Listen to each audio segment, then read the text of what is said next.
dengan itu. Maka malam hari setelah dia menguburkan istrinya di sore hari, malam hari dia mimpi ketemu dengan ahli-ahli kubur.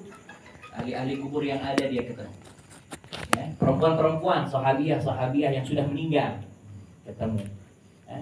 Tetapi di kumpulan sahabiah ini, wanita-wanita yang sudah meninggal, dia tidak lihat istrinya. Padahal istrinya sudah meninggal. Maka dia tanya kepada perempuan-perempuan yang dia temui dalam kubur, istri saya mana? Maka ditunjukkan sama sahabat itu istrimu itu di pojok. Maka dia pergi temuin istrinya. Kenapa kamu tidak pergi kumpul sama teman-temanmu yang lain? Dia bilang saya malu bajunya. Yang lain bagus-bagus, baju saya tidak bagus, tidak ajib gitu. Tidak pas, jadi minder malu. Maka bangun dari tidurnya, dia sampaikanlah cerita mimpinya itu kepada baginda Rasulullah SAW. Nabi setiap habis sholat subuh menerima cerita mimpi dari para sahabatnya. Maka Nabi langsung perintahkan. Nabi bilang kamu pergi ke rumah salah seorang Ansar yang sudah sakit keras. Ya, dia sudah sangat sakit keras. Ini kemungkinan meninggalnya udah dekat ini.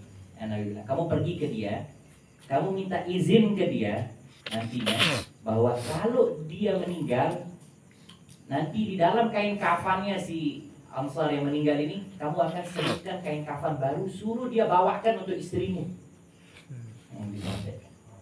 Maka si orang ini pergi ke rumah Ansar. Assalamualaikum, waalaikumsalam. Saya disuruh sama Nabi tadi begini-begini. Nanti kalau kamu meninggal, saya minta tolong bawakan untuk istri saya kain kafan ini yang bagus, biar istri saya tidak minder di alam kuburnya, di alam barzakhnya. Maka Ansar itu bilang, ya kalau memang ini perintah dari Rasulullah silahkan. Maka 2, 3, 4, 5 hari setelah itu meninggal dunia lah si Ansar. Dilakukanlah seperti yang diperintahkan oleh Rasulullah SAW. Si Ansar yang meninggal ini dikuburkan sore. Malam harinya si suami itu mimpi ketemu dengan wanita-wanita juga yang sudah meninggal dunia. Dan di situ dia temukan istrinya sedang kumpul duduk dengan menggunakan kain kafan yang tadi sore dititipkan lewat Ansar.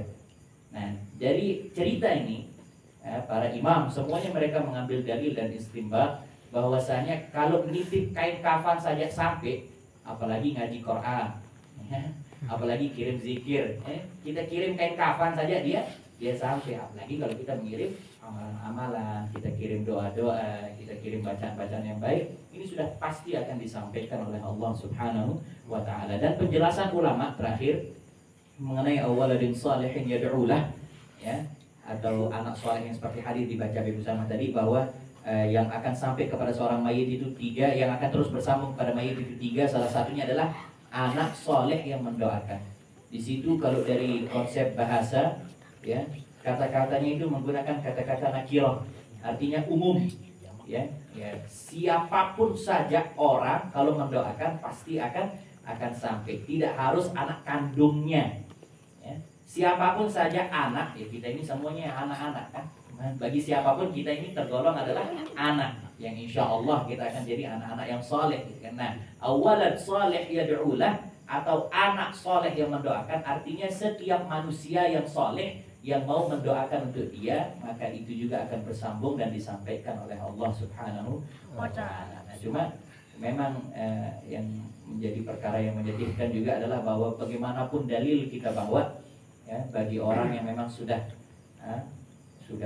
tertutup hatinya ini, sudah khatamallah ala qulubihim wa ala sam'ihim wa ala absarihim, maka akan berat, ya. Lagi kalau kita bawakan cerita kayak tadi dikira kita menghayal, padahal itu terjadi di zaman baginda Rasulullah sallallahu alaihi wasallam.